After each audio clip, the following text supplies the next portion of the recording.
Bendiciones, hermanos. Mi nombre es Zuleima Espinosa y esto es Píldoras de Fe. Pido a Dios que toda persona que tenga la oportunidad de escuchar este salmo sea directamente ministrado por el Espíritu Santo de Dios. Hermanos, eh, muy contenta, vamos en el salmo número 60 en el día de hoy. No sé, me siento contenta, apenas vamos, pues los salmos son 150, no vamos ni en la mitad, pero siento que personalmente le doy gracias a Dios porque he podido aprender mucho, porque a pesar de que un día Dios me dio una especie de revelación y de entender estos salmos bajo otra óptica y Dios me dio esa revelación. He tenido que estudiar, hermano, y saber de dónde salen muchas cosas y mirar diferentes posturas. Y le doy hoy gracias especiales, también muchas gracias a mis seguidores, a los like, comenten, suscríbanse. Es un apoyo. Yo les decía a mis estudiantes porque hay muchos de mis estudiantes que están, y yo les decía, es que no es por un like, a mí me falta muchísimo, Dios mío, para ganar dinero. Esto no es por dinero. El objetivo que el Padre puso en mí con este canal es que las personas entiendan y conozcan teológicamente y entiendan y sean ministradas bajo estos salmos. Ese es el objetivo, no ganar un dinero. La palabra de Dios dice, ocúpate tú de mis cosas y yo me ocuparé de las tuyas. Y hacer estos salmos y editar, aunque no soy experta ni mucho menos, he tenido que aprender. Y si usted mira el Salmo 1 y mira este Salmo 60, pues van a tener muchas diferencias.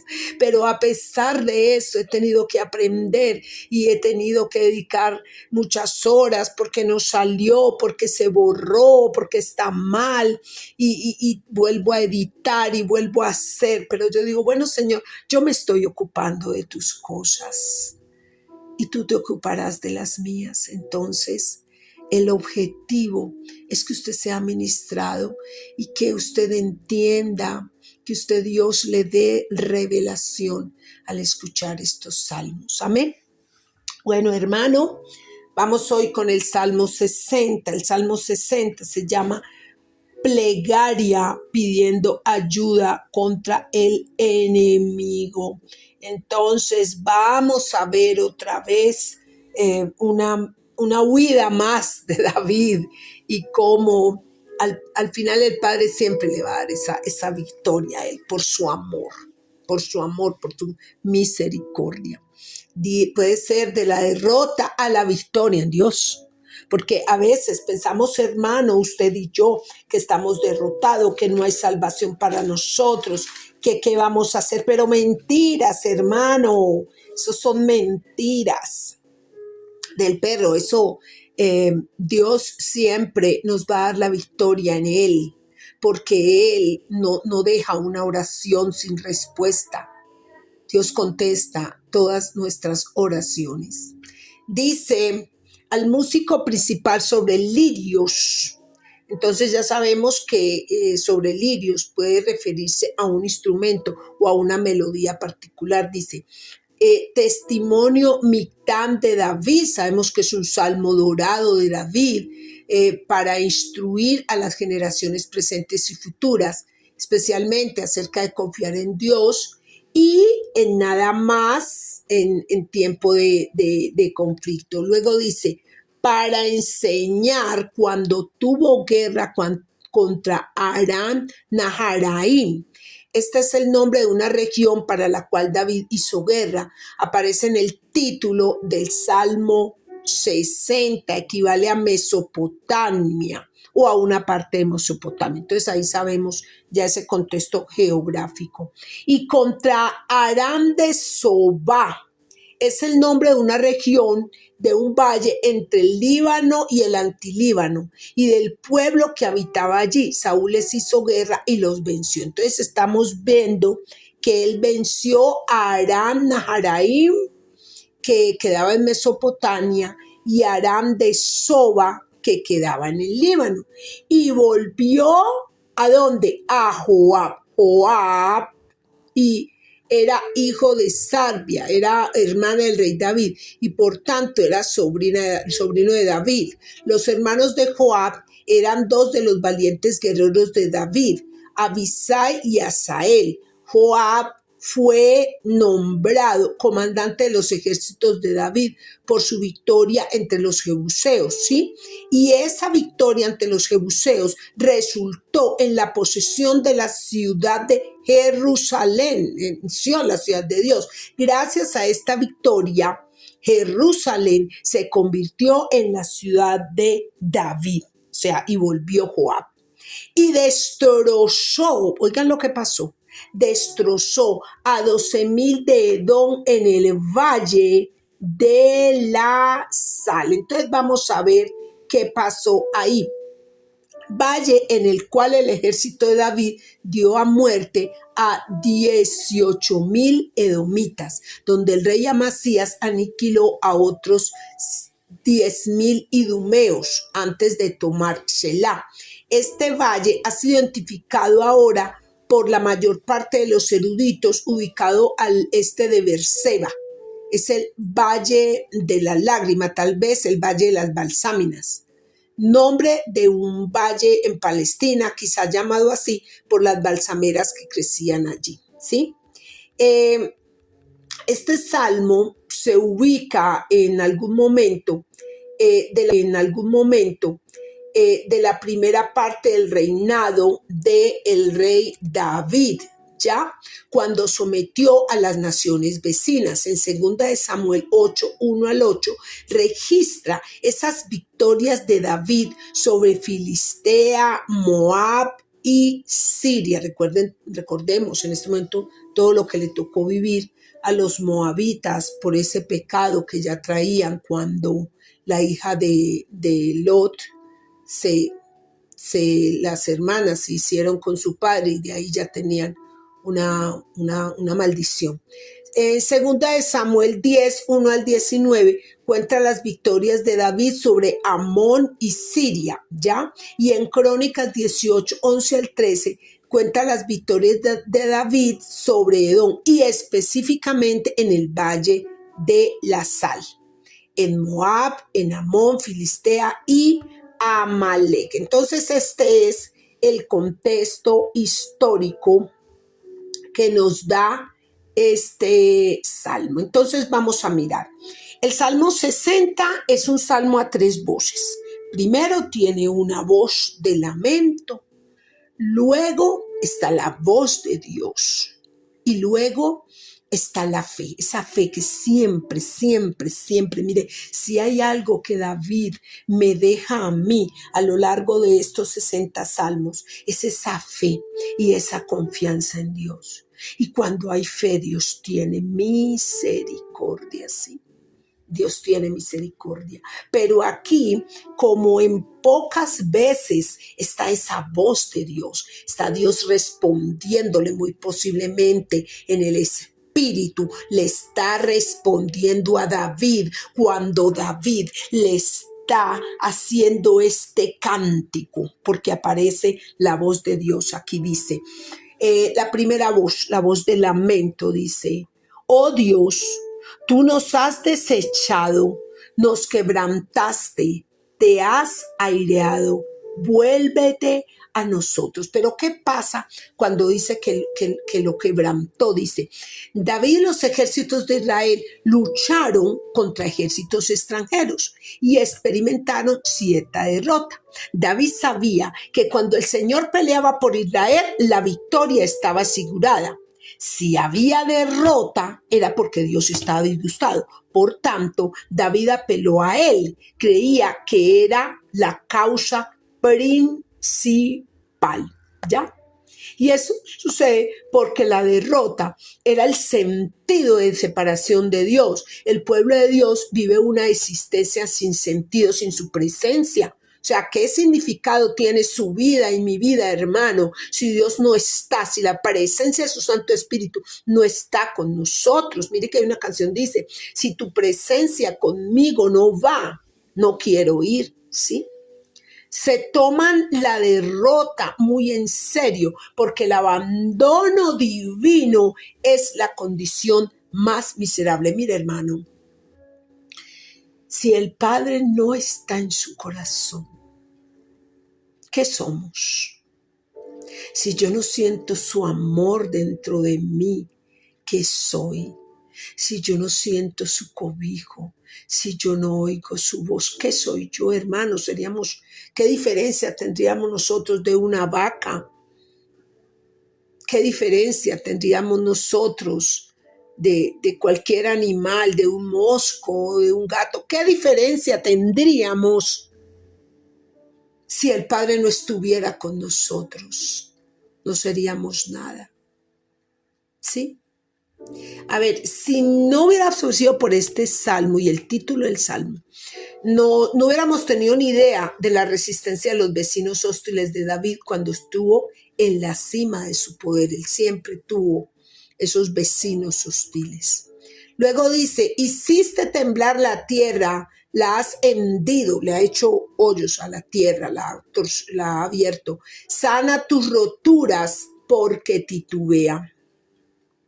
Has hecho ver a tu pueblo cosas duras. ¿A qué se referiría David cuando habla de cosas duras? Porque él no entendía la derrota que en esos momentos estaba atendiendo Israel. Y había muchos otros aspectos de su situación que lo aturdían a David, que él no lo entendía. Así como a usted le están sucediendo cosas y usted no las entiende, así David tampoco las entendía, ¿sí? Pero había una especie de consuelo al comprender que Dios era el autor de todo, porque lo que Dios hace en el juicio o la disciplina lo puede restaurar con amor y misericordia. Mire, hermano, a veces nosotros experimentamos cosas duras, muerte de un familiar, un hijo se nos va, nos enfermamos y perdemos ciertas capacidades. Pero siempre, siempre, siempre vamos a tener ese amor y esa restauración del Padre. Así nos toque ver cosas duras. Y no somos los únicos, mire, a David también le pasó, a usted también le pasa, a mí también me pasa. Y a veces situaciones que nosotros pensamos que no vamos a salir de ahí, que estamos en ese pozo de desesperación, donde el lodo cenagoso nos invade. Pero ahí, cuando estamos ahí, es cuando Dios nos muestra su misericordia.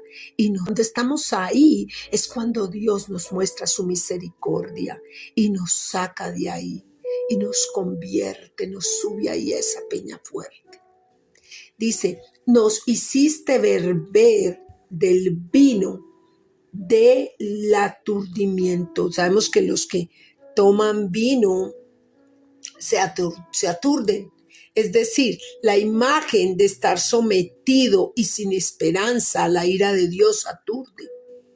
¿Sí? En el Antiguo Testamento, la copa o cáliz se refiere a una forma figurada a su poder salvador y a su juicio contra los pecadores. Por eso habla de ese vino de aturdimiento. Has dado a los que te temen bandera, que alcen por causa de la verdad, Shelah. Entonces, ¿qué pasa ahí?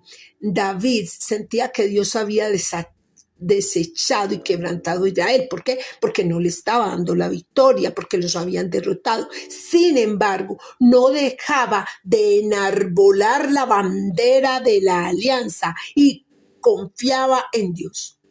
La verdad acerca de Dios, quién es y lo que ha hecho, y exigía que se alzara la bandera como el recordatorio de que Dios estaba con ellos. A pesar de que hubieran perdido una batalla, Dios estaba con ellos. Entonces no solamente enarbolaban la bandera cuando ganaban la guerra, también cuando la perdían enarbolaban la bandera, porque de todas maneras el Padre estaba ahí. Es cuando usted aprende que estamos en el triunfo y le damos las gracias, pero eso ocurre y estamos en la prueba y también debemos de darnos las gracias. Eso es lo que nos está diciendo el salmista ahí. Dele las gracias a Dios por todo, porque ¿cómo entenderá el hombre sus caminos si los caminos son de Jehová? ¿Sí? Entonces yo solamente voy a darle gracias al Padre. ¿Quién soy yo para solamente darle gracias al Padre cuando me da el triunfo, cuando me da la victoria? No es Dios el dueño del triunfo y el fracaso. No es Dios el dueño de la alegría y de la tristeza. Y en todo tiempo, hermano, alábelo. En el tiempo de la angustia, en el tiempo de la aflicción y en el tiempo de la alegría, alábelo y glorifíquelo, porque sus caminos son perfectos para con usted y para conmigo. No es solamente cuando ganamos la batalla que le vamos a alabar, no, Señor. Tenemos que aprender a alabarlo también en los tiempos de crisis, hermano. Y mire, ahí Dios respondió. Mire, y mire, ahí viene esta voz de Dios tan hermosa, la segunda voz, la voz de Dios. ¿Cómo sería esa coinonía de David con el Padre, que el mismo Padre le respondía ahí mismo? Dice, Dios ha dicho en su santuario, yo me alegraré, repartiré a Siquén y mediré el valle de Sucot. Dice, Dios proclama cómo la tierra de Israel era su posesión especial, por eso la llamaba la ciudad de Dios. Y menciona específicamente a Siquén, el valle de Sucot, de Gad, de Manasés, de Efraín. No hablaba simbólicamente, está hablando geográficamente. Aunque Él es el Señor de toda la tierra, tiene especial cuidado y consideración por la tierra de Israel. Mientras las naciones luchaban, era como si David entendiera que el Señor debía dar un paso al frente y resolver las disputas con su autoridad. Ya no se trata de rivales que luchan por la posesión, sino que el Señor de la mansión reparta sus tierras y empleos exactamente como le plazca. ¿Sí? Efraín es llamado un casco, literalmente fortaleza de mi cabeza, simbólicamente la fuerza. Judá es un cetro, ahí lo vemos en Génesis 49:10, símbolo de dominio y el gobierno. Y dice, mío es Galad y mío es Manasés, y Efraín es la fortaleza de mi cabeza, y Judá es mi libertador. Sí, entonces ya lo sabemos. Judá es el cetro, Efraín es la cabeza, ¿sí? Y Judá es el legislador del gobierno. Moab, vasija para lavarme. Sobre Edom echaré mi calzado. Me regocijaré sobre Filistea. Mire, es esa promesa del Padre. Y Dios le está respondiendo a David. Y le está diciendo que toda esa región va a ser cuidada por él, fortalecida por él, porque era su ciudad, la ciudad de Dios. Y hay una última voz, hermano, y es la voz de la fe. Dice, ¿quién, dice David ya, quién me llevará a la ciudad fortificada. Cuando David habla de la ciudad fortificada, solo puede referirse a Petra, la fortaleza montañosa más inaccesible y aparentemente inexpugnable de Edom, ¿sí? Petra es piedra, ¿sí? Solo Dios podía dar la victoria sobre una fortaleza como esa, y David lo sabía. Entonces, ¿qué pasa? Él clama a Dios reconociendo que la ayuda del hombre es inútil. Él sabe, Padre, si tú no me ayudas, ¿quién me va a llevar a esa ciudad fortificada, a esa ciudad rodeada en piedra, Petra? ¿Quién me va a llevar a este Edom? Entonces luego le pregunta, ¿no serás tú, oh Dios, que nos has desechado y no salías, oh Dios, con nuestros ejércitos? ¿No serás tú, Padre? Le pregunta David. Y luego le dice, danos socorro contra el enemigo, porque vana es la ayuda de los hombres. En Dios haremos proezas y Él hollará a nuestros enemigos. Mire, hermano, a veces cuando usted se siente en ese problema, en esa situación legal, quizás en una cárcel y ya el juez le dictaminó una condena, de pronto siendo usted inocente, quizás en un hospital y ya los médicos dijeron que para usted que ya era lo último, quizás en las drogas y ya usted su hijo, su familiar, usted mismo, ya usted por sus mismas fuerzas, ya usted no puede, ¿sí? Pero siempre el Padre le va a sacar de ahí. Cuando usted piense que ya ni usted mismo puede ayudarse, pero si usted confía en que hay un Dios que lo va a sacar de eso, Él sí puede. Porque vana es la ayuda de los hombres. Pero Dios, el Padre, le va a dar ese socorro en contra de la enfermedad. Dios le va a dar ese socorro en contra de las drogas. Dios le va a dar ese socorro en contra del juez. Y Él lo va a poner en una peña roca, en una peña fuerte, y va a enderezar sus pasos, porque Él es Jehová de los ejércitos, el Rey de toda la tierra, el Rey de todo el universo, el que puso el cielo y las estrellas, el que hizo para usted un día y también hizo una noche para que usted descansara. El que desde antes del principio ya tenía un plan para usted. El que quiere escribir su nombre en el libro de la vida, Padre. Oh Señor, cuán grande eres, Señor. Bendiciones, suscríbase y dele like.